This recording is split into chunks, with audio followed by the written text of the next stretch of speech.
नमस्कार दोस्तों। क्या सोचता है यूपी, क्या चाहता है यूपी, क्या बोलता है यूपी, यही जानने समझने के लिए यूपी के अलग अलग जिलों में मैं जा रहा हूं। गांव, कस्बे और शहर में लोगों की राय शुमारी। लेकिन आज मैं आया हूं मुरादाबाद, और मेरे पीछे जो इमारत है ये मुरादाबाद की मशहूर जामा मस्जिद है। और यहाँ जो लोग खड़े हैं आज जुमे की नमाज अदा करके बाहर आए हैं। और मैं क्यों आया हूँ मुरादाबाद? क्योंकि मुरादाबाद कई मायनों में बहुत अहम है। मुरादाबाद यूपी का वो जिला है जहां मुस्लिम आबादी करीब करीब 50% है, हिंदू आबादी भी करीब करीब 50%। मुरादाबाद वो जिला है जहां से मुस्लिम उम्मीदवार बड़े पैमाने पर हर विधानसभा में जीतते रहे हैं। लोकसभा चुनाव की भी बात करें तो अजहरुद्दीन जैसे क्रिकेटर हैदराबाद से मुरादाबाद में आकर चुनाव लड़े और कांग्रेस के टिकट पर जीते। लेकिन इस बार मुरादाबाद क्यों अहम है? क्योंकि मुरादाबाद गाजियाबाद के बीच के कई इलाके, कई विधानसभा क्षेत्र और यहीं पड़ोस में है रामपुर जहां के हैं आजम खान। ये वो मुस्लिम बहुल इलाका है जहां इस बार कहा जा रहा है 100 से ज्यादा सीटों पर MIM के असदुद्दीन ओवैसी 100 से ज्यादा उम्मीदवार खड़े करने वाले हैं। तो मैं यहां आया हूं जो यहां के मुस्लिम मतदाता हैं, मुस्लिम वोटर हैं, उनसे बात करने, समझने कि क्या है उनके मन में। अगर अब तक समाजवादी पार्टी, BSP, BJP चुनाव लड़ती रही है और इस बार अगर पूरे जोर शोर से 100 सीटों पर MIM के उम्मीदवार उतरते हैं तो वो किस तरह से देखते और सोचते हैं, यही इनसे बात करूंगा। इससे पहले आपको बता दूं जरा मुरादाबाद के बारे में कि मुरादाबाद जिले में जो विधानसभा की सीटें हैं 7 सीट, उनमें से अभी इस विधानसभा में 3 सीट पर BJP है, 4 सीट पर समाजवादी पार्टी है। लेकिन पिछले चुनाव में भी 2017 के चुनाव में भी 5 सीटों पर MIM के उम्मीदवार थे। ये अलग बात है कि कोई चौथे नंबर पर आया, कोई 5वें नंबर पर आया, कोई 7वें नंबर पर आया। इस बार क्या होगा? क्योंकि कहा यह भी जा रहा है कि ओवैसी के उम्मीदवार अखिलेश यादव के वोट बैंक में सेंध लगाएंगे। तो अगर मुसलमानों के पास चॉइस है ओवैसी की पार्टी, समाजवादी पार्टी, BJP, तो क्या करेंगे मुस्लिम वोटर? यही समझने के लिए आया हूं। पहले आप बताइए मुस्लिम वोटर क्या करेगा यूपी में, मुस्लिम वोटर क्या चाहता है? और मैंने मुद्दा शुरू में ही बता दिया क्योंकि ओवैसी यहाँ आए थे, उनकी रैली हुई मुरादाबाद में। मुस्लिम वोटर सबसे पहले तो चाहता है कि आजम खान रिहा हों। जब आजम खान रिहा होंगे उसी वक्त ही मुस्लिम वोटर अपना पूरा मन बनाएगा। अभी तक सबसे पहला मन जो बना हुआ है मुसलमानों का समाजवादी का नहीं बना हुआ है। और अगर आजम खान नहीं आते हैं तो नहीं पता कि मुस्लिम वोटर किस तरफ को एकदम से पलट गया। और रही ओवैसी साहब की बात, जो मतलब बंगाल की जनता ने करा है वही यूपी की जनता करेगी। ओवैसी साहब के बहकावे में नहीं आएगी। इस बार वोट बिखरने नहीं दिया जाएगा। सीधा मुकाबला BJP से होगा, चाहे कोई भी हो। उसका वोट मुसलमानों का बिखरेगा नहीं अब कैसे से। और अगर आजम खान को कुछ हो जाता है और आजम खान नहीं आते हैं तो उसके बाद उसका और फैसला जाएगा मुसलमान किस तरफ को जाएगा। अब ये समाजवादी के साथ है मुसलमान। ये जैसे इन्होंने कहा समाजवादी के साथ हैं, अभी जो मुरादाबाद जिले की 7 में से 4 सीटों पर समाजवादी पार्टी के विधायक भी हैं। लेकिन ओवैसी मुरादाबाद को बहुत अहम मानते हैं। ओवैसी की रैली हुई थी यहाँ, यहीं आए ओवैसी। और ओवैसी और उनकी पार्टी को लगता है कि मुरादाबाद, रामपुर, आसपास के जो मुस्लिम बहुल इलाके हैं वहाँ उनकी ताकत इस बार समाजवादी पार्टी को पीछे ढकेल सकती है या मुस्लिम मतदाताओं के दम पर वो विधानसभा में सीटें हासिल कर सकते हैं। आप लोग क्या सोचते हैं? असदुद्दीन ओवैसी जी उत्तर प्रदेश के अंदर आन के उन 100 सीटों पर चुनाव लड़ने का कह रहे हैं जिस पर ज्यादा मुसलमान हैं। मैं उनसे पूछना चाहता हूं कि हैदराबाद के अंदर वो 8 सीटों पर चुनाव क्यों लड़ते हैं? क्या वजह है? क्यों उत्तर प्रदेश के मुसलमानों को ठगने के लिए आए हैं? क्यों बिहार के मुसलमानों को ठगा? क्यों बंगाल में मुसलमानों को ठगा? क्यों बंगाल के मुसलमानों ने तुम्हें वापस बैरंग लौटाया? इसी तरीके से उत्तर प्रदेश का मुसलमान तुम्हें वापस हैदराबाद भेजेगा और आप जाकर हैदराबाद के अंदर अपनी बिरयानी बेचेंगे। अब ये जैसे इन्होंने ओवैसी के बारे में ये कहा, लेकिन मैं बाकी लोगों से बात करूं उससे पहले आप आगे आइए। भाई ये भी तो सही है कि ओवैसी की पहले भी 5 सीटों पर चुनाव लड़ चुकी है। और अगर देखें वैसे तो 2017 में 38 सीटों पर ओवैसी की पार्टी ने चुनाव लड़ा। ये अलग बात है 2 लाख से ज़्यादा वोट नहीं मिले सब मिलाकर। तो इस बार अगर ओवैसी आएंगे और इस बार की स्थितियाँ उनको लगती है, बिहार में 5 सीटें मिली तो उनको उम्मीद है कि हो सकता है यहाँ हम 100 पर लड़ें, 20, 25, 30 पर जीत जाए। देखिए जिस तरीके से अभी ओवैसी जी मुरादाबाद आए थे काफिला लेकर अपना, हमने उस काफिले के अंदर ये देखा कि जितनी दिल्ली, मेरठ, मुजफ्फरनगर, सहारनपुर, बागपत, बड़ौद, बुलंदशहर, नोएडा और हापुड़, जितनी मतलब ये उत्तराखंड और जना कहाँ की गाड़ियाँ उन्होंने हायर की थी, किसके पैसे पर? तमाम ये पैसा उन्हें फंडिंग करने के लिए उत्तर प्रदेश के अंदर बीजेपी देने का काम कर रही है। और जिस तरीके से बिहार के अंदर फंडिंग करी थी उन्होंने बीजेपी ने, उसको 5 सीटें अगर वहाँ पर जिता दी बिहार में, तो कितनी 14 सीटें हराकर जो वो करी, तो 14 सीटें हराकर एक सेकुलर सरकार बनने से वहाँ पर रोक दी गई। मगर पश्चिम बंगाल के अंदर ममता बनर्जी ने वो मर्दानगी का काम किया है। मैं उनकी मर्दानगी को मुबारकबाद देता हूं, जिन्होंने वहां पर बीजेपी को धूल चटाने का काम किया है। और उत्तर प्रदेश के अंदर भी उत्तर प्रदेश की आवाम इस भाजपा की सरकार को धूल चटाने का काम करेगी, क्योंकि तंग आई बैठी है उत्तर प्रदेश की आवाम। ना रोजगार है, ना दवा है। कोरोना के अंदर कितने लोग हिंदुस्तान में ही उत्तर प्रदेश के अंदर मरे हैं, इनके पास कोई सही आंकड़ा नहीं है। दवाइयों का कोई मतलब ये इंतजाम नहीं है, हॉस्पिटल का इंतजाम नहीं है, वेंटिलेटर का इंतजाम नहीं है, और सरकार अपनी वाहवाही और कमर ठुकाने में सवाल यही है कि मुरादाबाद या आसपास के जो मुस्लिम बहुल इलाके हैं, और मुरादाबाद खास तौर से रामपुर और मुरादाबाद, चूंकि 50% लगभग मुस्लिम आबादी है। भाई ओवैसी ने 2017 में भी चुनाव लड़े, 38 सीटों पर कामयाबी नहीं मिली, अलग बात है। लेकिन इस बार मुस्लिम के पास अगर कोई चॉइस है ओवैसी की शक्ल में, एमआईएम की शक्ल में, तो क्या मुस्लिम एमआईएम की तरफ शिफ्ट हो सकते हैं क्या, जैसे बिहार में 5 सीटों पर कामयाबी मिली? देखिए, जो जनता है, जो मुसलमान है, उसको सबने ठगा है। चाहे वो सरकार किसी की भी रही हो, कांग्रेस की रही हो या सपा की रही हो, सबने लूटा है। बस इतना है कि बीजेपी ने कुछ ज़्यादा ही अत्याचार बढ़ा दिया है। अब मुसलमान अपने हकूक़ मांग रहा है अगर, तो इसमें क्या परेशानी है? सरकार अब सबको लालच दे रही है। अभी इस सरकार में देख लीजिए आप, 2 मुख्यमंत्री हैं, तो क्या मुसलमान एक उप मुख्यमंत्री नहीं बन सकता? क्या मुसलमान इतना नहीं है इस यूपी में? 40% हैसियत रखाता है, तो आप उप मुख्यमंत्री बनाने से क्यों डर रहे हैं? मैं ये चाहता हूं कि जो भी पार्टी है वो घोषित करे। अगर सपा सरकार है, उन्हें अखिलेश यादव जी को लानी है सरकार, तो मैनिफेस्टो जारी करें। मुसलमानों के लिए क्या करेंगे? उन्होंने क्या करा? पहले यादवों को नौकरी में भर्ती करा, तमाम दरोगा पुलिस में भर्ती जो हुई यादवों की हुई। उस टाइम मुसलमान याद नहीं आता। मुसलमान सिर्फ वोट देने के लिए याद आता है इन लोगों को, इन सरकारों को। सिर्फ वोट मशीन मान रखा है इन्होंने। काम निकला, सरकार बनी, बात ख़त्म, लालच दिया, छुट्टी। इन्हें सोचना पड़ेगा। और जो असदुद्दीन ओवैसी साहब मांग कर रहे हैं कि हमें उप मुख्यमंत्री बनाना पड़ेगा, इन्हें कोई भी सरकार हो अलायंस करे, गठबंधन करे, मुसलमानों के साथ छल और फरेब जो कराया अब तक वो छोड़ें और पूरा वायदा करें।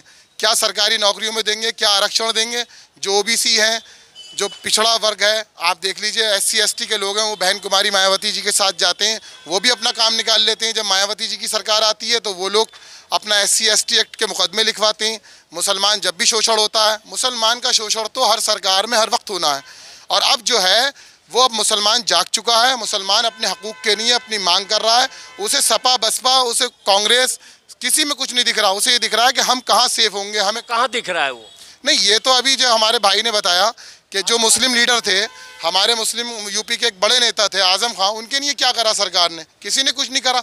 अब आज़म खां जैसे आदमी को उन्होंने जेल में डाल रखा है, उनको रिहाई करें। अगर उनकी रिहाई नहीं होती है तो मुसलमान, मैं समझता हूँ, एक बड़ा फैसला लेगा। हो सकता है कि आज़म खां साहब अपनी कोई पार्टी बना दें या किसी से अलायंस कर लें, तो उस वक्त वो फैसला होगा। मुसलमान भी अब समझदार हो गया है। ये एक मुद्दा है। लेकिन ये बताइए, आ रहा हूँ आपके पास सवाल, जैसे इन्होंने ओवैसी की बात की कि ओवैसी ही कह रहे हैं कि डिप्टी CM मुसलमान होना चाहिए, कोई मुस्लिम। वो अलग बात है, चुनाव के बाद क्या होगा। लेकिन इसका मतलब इनकी राय अलग है, इनकी राय अलग है। मतलब मुस्लिम में इसको लेकर अलग अलग राय तो है ना? बिल्कुल अलग अलग राय है, क्योंकि लोग समाजवाद में काफ़ी मुसलमान हैं, लेकिन अभी खामोश है। वो इंतजार कर रहा है आज़म खां का। अगर आज़म खां के ऊपर कोई अत्याचार बढ़ा और आज़म खां जिससे पहले नहीं आ पाए, तो मुसलमान का फैसला एकदम पलट जाएगा। कोई ज़रूरी नहीं है समाजवादी के साथ ही रहेगा वो। अभी तक सारा मुसलमान ज़्यादा समाजवादी के साथ है, 80% मुसलमान समाजवादी के साथ है। अगर आज़म खां को रिहा नहीं हुआ गए तो उसके बाद आप देखना जनसैलाब होगा। फिर न पता समाजवादी को सपोर्ट करे, कांग्रेस को करे, आम पार्टी को करे या ओवैसी को करे। सबसे पहली पसंद अगर होगी तो फिर ओवैसी साहब की ही होगी, अगर आज़म खां की रिहाई नहीं हुई तो। आप क्या कहते हैं? बिल्कुल, मैं अपने भाई की बात से सहमत हूँ। पम्मा भाई की जो ये कह रहे हैं बिल्कुल सही कह रहे हैं। मतलब आज़म, पीछे वाले से भी बात कर, आज़म खां यहाँ के लिए बड़ा मुद्दा है मुस्लिम के लिए क्या? बिल्कुल मुस्लिम के लिए बड़ा मुद्दा है। क्या उन्होंने जौहर मुस्लिम यूनिवर्सिटी बनाई है, एक मुसलमानों के हाथ में कलम दे दिया। बस यही सबसे बड़ी दुश्मनी है कि ये कहाँ से पढ़ लें। अगर इनके अंदर से जहालत निकल गई तो ये कुछ ना कुछ करेंगे। बस मेन चाहते हैं कि जाहिल रहें, ये मेन यही मुद्दा है। नहीं, उसके आधार पर वोट तय होगा। मतलब आजम खां मान लीजिए, अभी तो आजम खां कस्टडी में है, तबीयत भी उनकी खराब रही। जमानत तो होगी, हाँ। अनुसार होगी, जो भी जमानत तो होनी चाहिए। कोई उन्होंने कोई ऐसा कोई कत्ल तो कर नहीं दिया, इतना बड़ा कोई जुल्म नहीं कर दिया, कोई वो नहीं करा उन्होंने। एक छोटे मोटे ये झगड़े हैं और ये निबट भी जाएंगे। हो सकता है कि जिन्होंने वापस ले लें अपने मुकदमे। लेकिन मैं ये पूछ रहा हूँ कि चूंकि चुनाव है 7 महीने बाद, मुस्लिम्स के लिए, आपके लिए सबसे बड़ा मुद्दा यहाँ क्या है? यार सबसे बड़ा मुद्दा आजम खां ही है। आजम खां ही है। सबसे बड़ा मुद्दा आजम खां है यहाँ पे। आजम खां के बाद ही फैसला ही नहीं, आजम खां है सबसे बड़ा मुद्दा। एक बात और मैं बता दूं आपको, देखिए मैंने पहले भी कहा और अब भी मैं कह रहा हूं कि जिस तरीके से बीजेपी ने उत्तर प्रदेश हिंदुस्तान के अंदर नफरत की राजनीति करी है, आजम खां ने कौन सा बड़ा जुर्म किया है? किन लोगों ने मतलब ये उनके खिलाफ मुकदमे लिखा है? क्यों लिखा है मुकदमे? क्यों सरकार ने उन्हें उस कागल मुकदमे उनके खिलाफ लिखा है? जौहर यूनिवर्सिटी उन्होंने बना दी, एक कलम एक आम आदमी के हाथ में देने का काम किया उन्होंने, इसलिए उनके खिलाफ 110 मुकदमे लिखे गए। क्यों आज मतलब ये उन्हें मतलब ये जेल के अंदर रखा जा दिया? 302 के मुलजिम की जमानत 1 हफ्ते के अंदर हो जाती है और मतलब ये चोरी के इसके किताबें चोरियों का मुकदमा, जो यूनिवर्सिटी एक आदमी चला रहा उसके ऊपर किताब चोरी का मुकदमा लिखा जा दिया, बकरी चोरी का मुकदमा, मुर्गी चोरी का मुकदमा। लानत है ऐसी सरकार के ऊपर जो हिंदुस्तान के अंदर एक अगर मुसलमानों को एक कलम देकर पढ़ाने का काम करती है, उसकी जाहिलत को ख़त्म करने का काम करती है और उसे जेल में डालने का ये सरकार काम करती है। मैं ऐसी सरकार के ऊपर लानत भेजता हूँ। तो ठीक है, आपने लानत भेज दिया, लेकिन मैं ये पूछ रहा हूँ कि अब सरकार कौन बने ना बने वो तो फिर चुनाव नतीजे से तय होगा। मैं तो पूछ रहा हूँ कि मुस्लिम मन किधर है? क्योंकि इस बार पहली बार इस ताकत से ओवैसी आ रहे हैं। समाजवादी पार्टी को मुस्लिम वोट देते रहे हैं। यहाँ से 3 सिटिंग एमएलए समाजवादी पार्टी के सांसद कई बार बने हैं मुरादाबाद से। कांग्रेस भी जीतती रही है। इस बार कोई द्वंद्व है मुसलमानों में, कोई मुद्दा है अलग? उत्तर प्रदेश की आवाम और मुरादाबाद की आवाम का एक ही मुद्दा है, रोजगार और पढ़ाई। रोजगार, पढ़ाई और दवाई मुफ्त। अगर आदमी के पास रोजगार होगा तो सारी चीज़ें उसके लिए आसान होंगी, और अगर आदमी के पास रोजगार नहीं होगा तो कोई चीज़ आसान नहीं होगी। उत्तर प्रदेश का विकास कौन रोजगार देगा भाई? अब तो चुनाव 7 महीने बाद है, वो तो कहने के लिए ठीक है। रोजगार कौन देगा? समाजवादी पार्टी रोजगार देने का काम करेगी। समझ में आ गई बात आपकी। आप कुछ कहना चाहते हैं? मैं कुछ कहना नहीं चाहता। मैं ये कहना चाहता हूँ कि समाज को जो इस्तेमाल करते हैं पब्लिक को, जिस वक्त इलेक्शन आता है तो खूब आराम से हाई करते हैं और जब जीतते हैं तो वो बैठ जाते हैं नेता लोग, और अगर कोई काम पड़ता है तो उन्हें कहा जाता है भाई साहब ये काम है, तो वो बोले वो बाहर गए हुए हैं, और ऊपर से देखते हैं तो वो अखबार पढ़ रहे हैं आराम। किससे शिकायत है आपकी? ये नेता लोगों से, समाजवादी की पूरी पार्टियों से, कांग्रेस की भी पार्टियों से, बीजेपी की, सबका यही रवैया है। तो फिर करिएगा क्या? विकल्प क्या है? मुसलमानों के लिए क्या लगता है, क्या इशू है जिसके आधार पर वोट करेंगे? क्या रुख होगा? अब तो ये है कि पहले आजम खां की रिहाई हो, और अगर रिहाई नहीं होती है तो कोई नई पार्टी चुनौती करेंगे, और उसके बाद सबका जो रुझान होगा एक तरफ होगा कि हमारे आने वाले मुस्तकबिल में क्या होता है हमारे साथ और हमें क्या करना चाहिए। समाजवादी की हड्डी, रीढ़ की हड्डी आजम खां है। अगर आजम खां रिहा नहीं हुए ना और आजम खां बाहर नहीं आ पाए तो हो सकता है समाजवादी का नामो निशानी खत्म हो जाए, और आजम खां आएंगे तो समाजवादी रहेगी और मुसलमान समाजवादी में रहेगा। जिंदा आजम खां की वजह से, समाजवादी जिंदा आजम खां की वजह से रिहाई होने चाहिए उनकी। हाँ, ये कुछ पता नहीं फिर क्या होगा, किसको उनकी रिहाई समाजवादी पार्टी कैसे करेगी? रिहाई तो फिर वो सरकार के हाथ में है, और अब तो अदालत में, अब कोर्ट में है, अब तो मामला कोर्ट में है। उनके पार्टी के हाथ में है, लेकिन मामला तो अब कोर्ट में है। जमानत भी कोर्ट देगी, रिहाई और सजा कोर्ट देगी। ये पार्टी सब कुछ कर सकती है। कर सकती है किसी की रिहाई और सजा पार्टी कैसे करेगी? कुछ ऐसे बेगुनाह में फंसे हुए हैं वो, ऐसी बात नहीं है। आजम खां बेगुनाह फंसाया गया उन्हें। अब ये पीछे कुछ और लोग बोलना चाहते हैं। आइए जरा सामने आइए, अपनी बात अगर कहना चाहते हैं। आगे आइए। हाँ, यूनिवर्सिटियाँ तो और लोगों ने भी बनाई हैं, दूसरे तबकों ने, लेकिन इन्होंने बनाई है तो वो उनको खल गई, सबको खल रही सारी पार्टियों। यूनिवर्सिटी की वजह से आजम खां को जेल भेजा गया है और कोई कमी नहीं होना। चलिए आजम खां से हट के जरा ओवैसी पर बात करते हैं। ओवैसी कहते हैं कि मुसलमानों की रहनुमाई मैं ही करता हूं और हमारी पार्टी करती है, और इसीलिए वो हैदराबाद से चलकर बिहार जाकर चुनाव लड़े, महाराष्ट्र में भी लड़े, बिहार में कामयाबी मिल गई। यहाँ पिछली बार हर सीट पर जमानत जब्त हुई थी, 38 सीट पर लड़े, बार बार रिपीट करता हूँ। इस बार और यहाँ भी आपके जिले में भी 4 या 5 सीट पर लड़े, चौथे छठे 7वें नंबर पे उनके उम्मीदवार रहे। इस बार फिर 100 सीटों पर लड़ने की बात है। मुरादाबाद, रामपुर, गाजियाबाद से लेकर बीच के जितने मुस्लिम बहुल इलाके हैं। आगे आइए, मैं ये पूछना चाहता हूँ, क्या मुसलमानों को लगता है MIM कोई विकल्प है क्या, या मुस्लिम जैसे माना जाता है कि मुस्लिम सपा के वोट बैंक हैं, तो क्या सोचते हैं? मैं ये थोड़ा बताइए। ये तो जब सोचेंगे जब मेन जो हमारा नेता है आजम खां वो बाहर आए, उनसे बातचीत हो, और फिर उसके लिए आने वाले टाइम के लिए हम सोचें, सब जाने 4, 6, 10 जाने बैठ के, और जब उसका रिजल्ट निकालेंगे तब हमको ये पता चलेगा हम आगे कदम किस रुख पे बढ़ाएं। मैं ये चाहूँगा कि समाजवादी पार्टी मुस्लिम की पार्टी कहलाती है ना। सारे लोग आरोप लगाते हैं कि मुल्ला मुलायम सिंह यादव, तो अगर इतने बड़े अगर ये मुसलमानों के हितैषी हैं और ओवैसी साहब भी हितैषी हैं मुसलमानों के, तो गठबंधन क्यों नहीं कर लेते? उनसे बैठ के बात करें ओवैसी साहब से और उन्हें कुछ सीटों पर राज़ी करें, यूपी के अंदर उन्हें कुछ सीटें दें।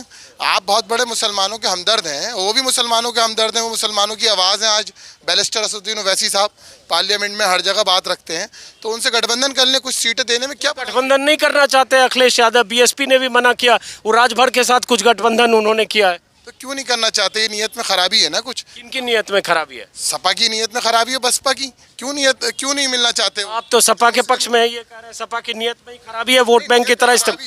क्या बात है, मुसलमानों का वोट आप लेना चाहते हो, मगर मुसलमानों के मतलब आप इकट्ठा होकर नहीं लेना चाहते। आप चाहते हैं इंडिविजुअल वोट आए, कोई बल्क में हमसे समझौता ना करे, क्योंकि कल ओवैसी साहब जब वोट जब देंगे और गठबंधन करेंगे तो जाहिर सी बात है अपनी बात भी चलाएंगे यूपी में, वो अब ये तो मुद्दे भी रखेंगे ना ओवैसी साहब, तो आप उससे क्यों घबरा रहे हैं? आप गठबंधन करो, आप बहुत बड़े हितैषी हो। तो ये बात हो गई ना, जो कह रहे हैं कि भाई मौलाना मुलायम कहा जाता था, टोपी भी लगाते थे, और उसके बाद समाजवादी पार्टी को आप लोगों ने वोट भी दिया। आज भी आप समाजवादी पार्टी की बात करें, इनका वही कहना है कि वोट बैंक के लिए तो समझते हैं, लेकिन मुस्लिम हितों के लिए वो जो उन्हें लड़ाई लड़नी चाहिए वो नहीं लड़ रहे हैं। आप ही लोग आजम खां का जिक्र कर रहे हैं। देखिए, पार्लियामेंट के अंदर ओवैसी साहब जब अपनी तकरीर प्रधानमंत्री पे और गृह मंत्री पे करते हैं, कितनी गालियां देते हैं, कितना बुरा भला कहते हैं, उनके ऊपर मुकदमा नहीं लिखा जाता।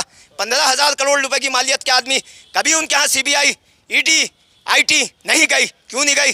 क्योंकि वो बीजेपी से मिलकर उत्तर प्रदेश नहीं पूरे हिंदुस्तान के अंदर राजनीति कर रहे हैं, और वो उत्तर प्रदेश के अंदर अगर सही तरीके से समाजवादी पार्टी से गठबंधन करने का अगर प्रयास करते तो समाजवादी पार्टी गठबंधन करने को तैयार होती, मगर उनकी शर्तें और उनकी बातें इस तरीके की हैं कि वो खुद बीजेपी नेता हैं कि समाजवादी पार्टी के? क्या अच्छा, ये मुझे आइडिया नहीं था। उसकी समाजवादी पार्टी के साथ मिलकर अगर वो करना चाहते तो करते, मगर ओवैसी साहब जिस तरीके की राजनीति कर रहे हैं वो सब पूरी दुनिया के मुसलमानों को मालूम है कि बीजेपी के साथ मिलकर किस तरीके की मुसलमानों को ठगने के लिए राजनीति कर रहे हैं, वो सब एक एक मुसलमान जानता है। ये कह रहे हैं ओवैसी साहब ठगने की राजनीति कर रहे हैं। बहुत सारे ऐसे मुस्लिम कहते हैं कि ओवैसी साहब बीजेपी के एजेंट हैं। बहुत सारे लोग कहते हैं कि हाँ, क्या करें आप, क्या करें आगे आके बोलिए, आप आगे बोलिए, आगे आके इधर आइए, इधर आइए, इधर आइए, इधर आइए, इधर आइए, आगे आइए। चलिए नहीं बोल रहे, तो वो बहुत सारे लोग ये होकर चले गए। उनका मकसद यही है कि गद्दार नहीं है। असदुद्दीन ओवैसी बैरिस्टर साहब है, उनकी कितनी यूनिवर्सिटियां हैदराबाद में चल रही हैं, कितना उन्होंने कोरोना में लोगों के लिए, गैर मुस्लिम्स के लिए काम किया है, उनके कितने हॉस्पिटल हैं, उनका आप काम देखें, कभी जाके हैदराबाद में देखें। ऐसा नहीं है कि वो काम नहीं कर रहा, वो सबके लिए काम कर रहे हैं। वहाँ इंसाफ उनके वहाँ सबके नहीं होता है, खाली मुस्लिम के लिए नहीं होता। वो शेड्यूल कास्ट, SC ST, दलित, सब समाज की लड़ाई लड़ते हैं, और उनके बयान जो होते हैं वो हकूक की लड़ाई है, ना कि बदतमीजी। ये बहुत सारे लोग, जैसे इन्होंने कहा, बहुत लोग कहते हैं कि ओवैसी को लेकर बीजेपी सॉफ्ट क्यों रहती है, और ओवैसी अगर कहते हैं कि मैं 100 सीटों पर लड़ूंगा तो योगी आदित्यनाथ कहते हैं हाँ बड़े नेता हैं, उनका हम स्वागत करते हैं, आकर लड़ें। तो ऐसा लगता है कि वो तलखी ओवैसी को लेकर बीजेपी की नहीं होती है, और बीजेपी के प्रति जितनी तलखी ओवैसी की होती है उससे ज़्यादा तेजस्वी यादव के प्रति होती है या अखिलेश यादव के प्रति होती है, ऐसा लोग कहते हैं उनके समर्थक। नहीं, ऐसा इसलिए है सर कि जो मुस्लिम वोट है उन्हें मालूम है कि ओवैसी साहब अगर बात कर रहे हैं तो उनके हकूक़ की लड़ाई लड़ रहे हैं, जायज़ लड़ाई लड़ रहे हैं। तो कोई भी सरकार हो, ये तो मानवता तो हर एक के दिल में है ना, इंसानियत तो उन्हें भी मालूम है कि इंसानियत की बात कर रहे हैं। उत्तर प्रदेश की जब एक मिनट रुकिए, आप बहुत बोले जा, दूसरे लोग शामिल करते हैं। मसला है ना, वो ये चाहते हैं कि मैं मुसलमान को निशाना बनाता रहूं, अपना काम निकालता रहूं। और योगी मोदी यही चाहते हैं। ओवैसी साहब को जितनी ढील दी जाती है, इतनी बड़ी रैली निकाल दी जाती है ओवैसी साहब की, कोई किसी पे केस नहीं होता, कोई रोड का मतलब केस नहीं खाता। और जो है ओवैसी साहब को खुली चैलेंज, खुली छूट मिलती। क्यों मिल रही है ऐसी? किसी सरकार को नहीं मिल रही, किसी और पार्टी के लोगों को नहीं मिल रही। अगर ओवैसी साहब कोई प्रोग्राम करते हैं पूरी छूट होती, क्या मतलब है इसका? इसका मतलब बीजेपी से कहीं ना कहीं साठगांठ है। एक बात मेरी एक मिनट रुकिए, आप बहुत बोले, आप रुकिए, दोबारा होंगे, बाकी लोगों को शामिल। हाँ, आप क्या सोचते हो मुस्लिम?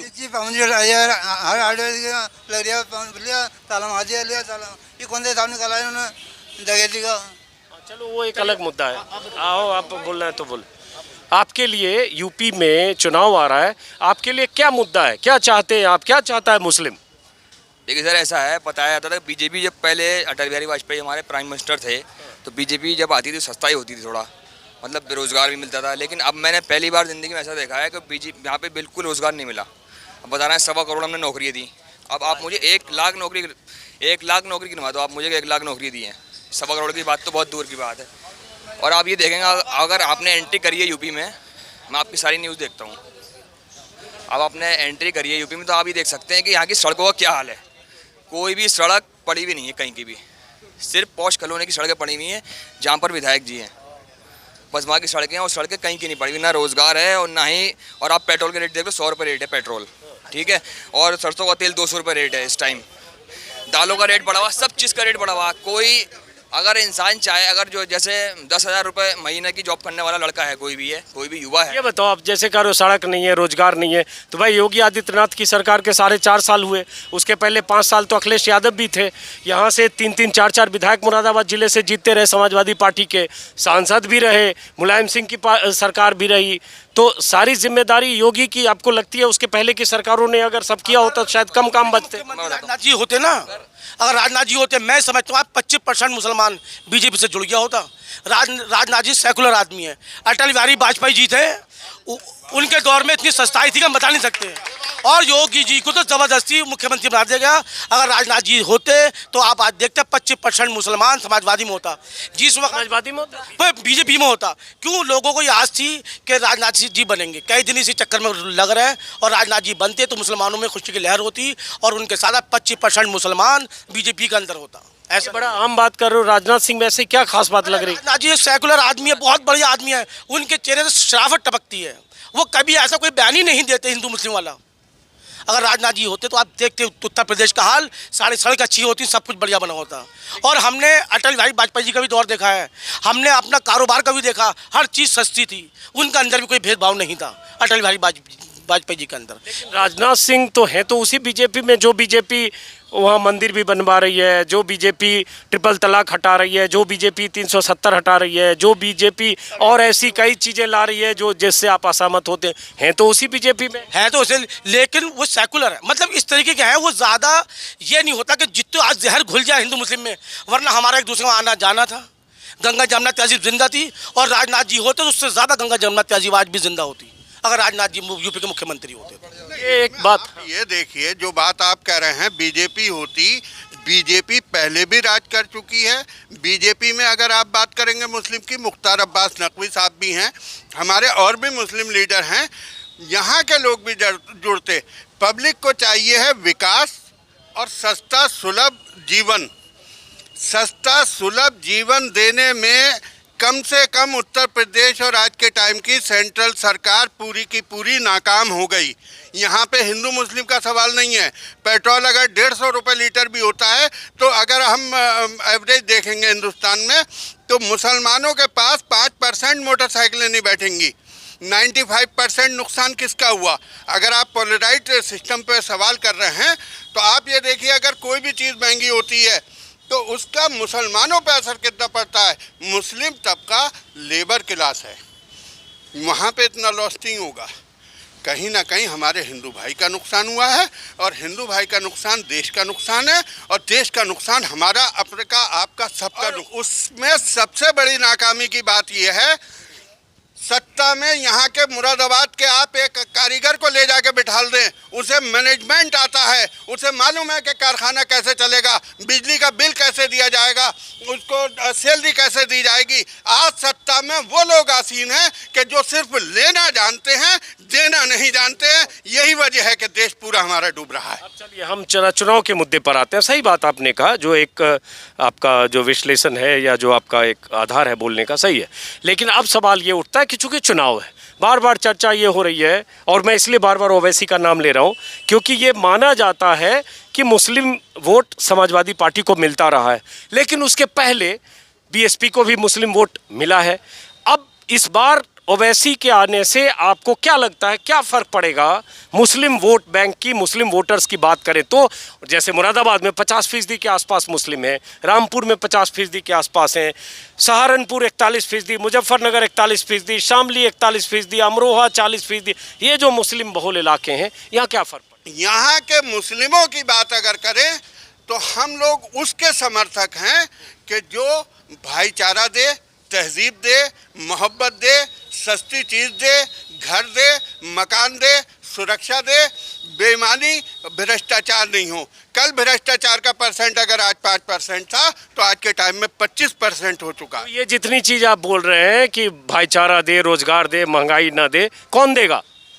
सर देखिए, बीजेपी में जैसे मेरे भाई ने अभी कहा था कि राजनाथ सिंह जी आ जाते, मैं कहता हूँ राजनाथ सिंह जी की जगह दूसरा कोई आ जाता तो ये चीज़ नहीं होता। इसकी मुख्य वजह ये रही है कि हमारे मुख्यमंत्री जी जो हैं वो पॉलिटिकल व्यक्ति नहीं हैं, वो महंत हैं, वो महाराज जी हैं।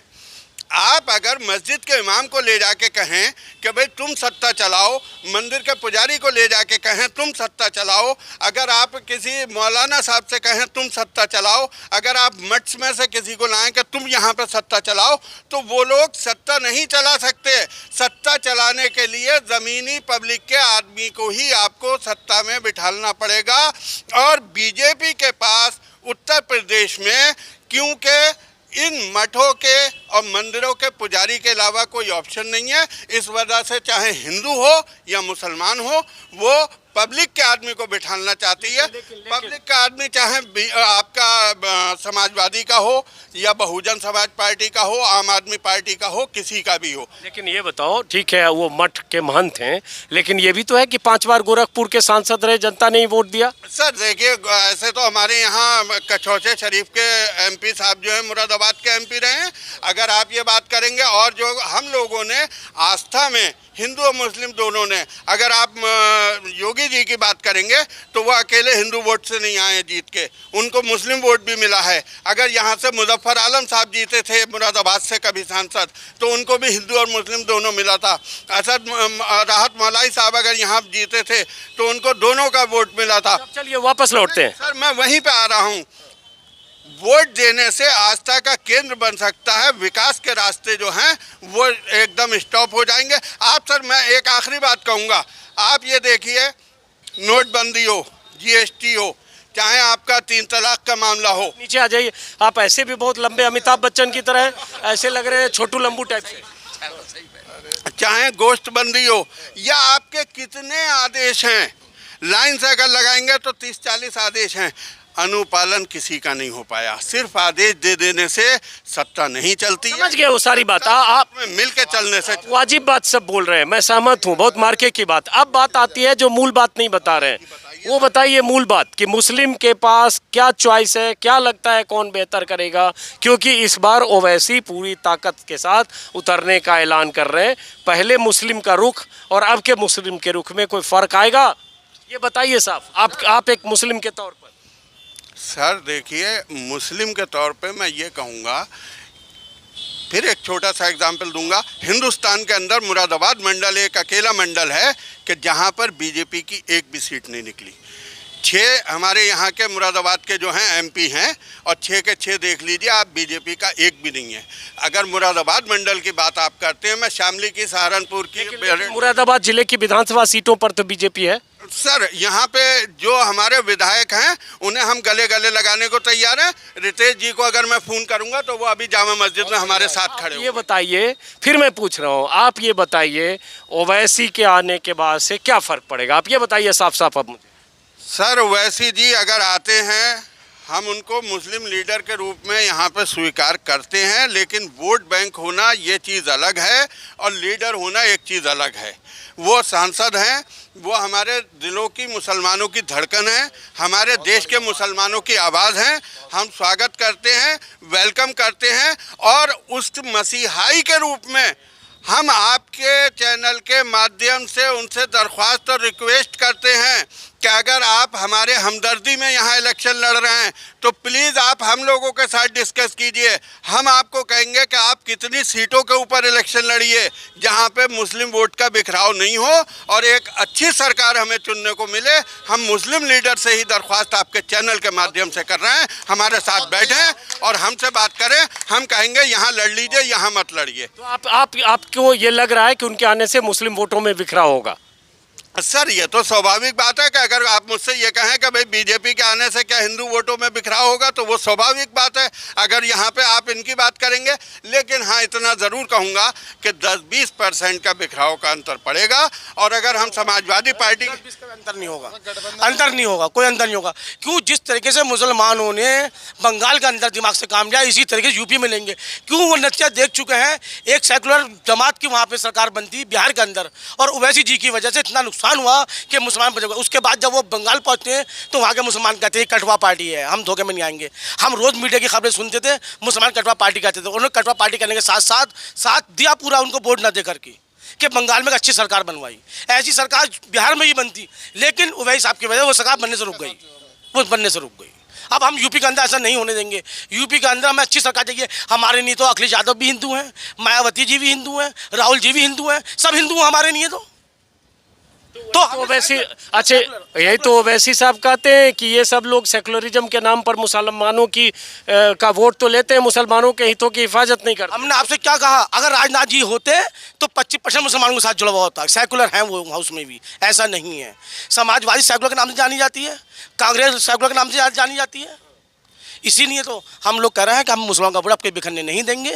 बहुत दिमाग से काम होगा कि ओवैसी जी आए या कोई और मुस्लिम नेता आए या कोई महागठबंधन मुसलमानों को आए और वो वोट ले जाए। बात आखिरी कहूँगा, ओवैसी जी आएंगे, भीड़ यहाँ पे इतनी मिलेगी जितने हमारे प्रधानमंत्री मोदी जी आएंगे उससे ज़्यादा भीड़ उसमें मिलेगी। लेकिन भीड़ इकट्ठा होने का मतलब वोट में कन्वर्ट होने का नहीं है। हमारे यहाँ इमरान प्रतापगढ़ी ने आके इलेक्शन लड़ा, वोट की बात अलग थी, भीड़ उनके साथ थी और जीत हमारे डॉक्टर एस.टी. हसन साहब की हुई है। वो आएंगे, मैं भी स्वागत को जाऊँगा, 2 की जगह 4 मालाएँ डाल के आऊँगा और रिक्वेस्ट करके आऊँगा कि सर आप लड़िए, 20, 30, 40 और गठबंधन करके लड़िए, हम आपका वेलकम और स्वागत करेंगे।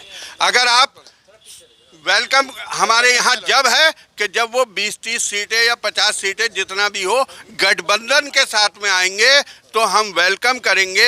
और अगर वो गठबंधन के साथ नहीं आएंगे तो पूर्व में जैसे बंगाल में हुआ है, पूर्व में मुरादाबाद मंडल में हुआ है, उसकी रोशनी में मैं जिम्मेदारी से कह रहा हूं कि सीट उन्हें नहीं मिलेगी और एक बदनामी का दाग मुसलमानों के ऊपर और लगेगा कि अपनी पार्टी के इन्होंने विधायक नहीं जिस जीता। तरीके से वो पार्लियामेंट के अंदर प्रधानमंत्री और गृह मंत्री अमित शाह को बुरा कहते हैं, आजम खान ने ज़रा सारा अपना तड़क भाषण देने के बाद मतलब ये वो आज जेल में पड़े हैं।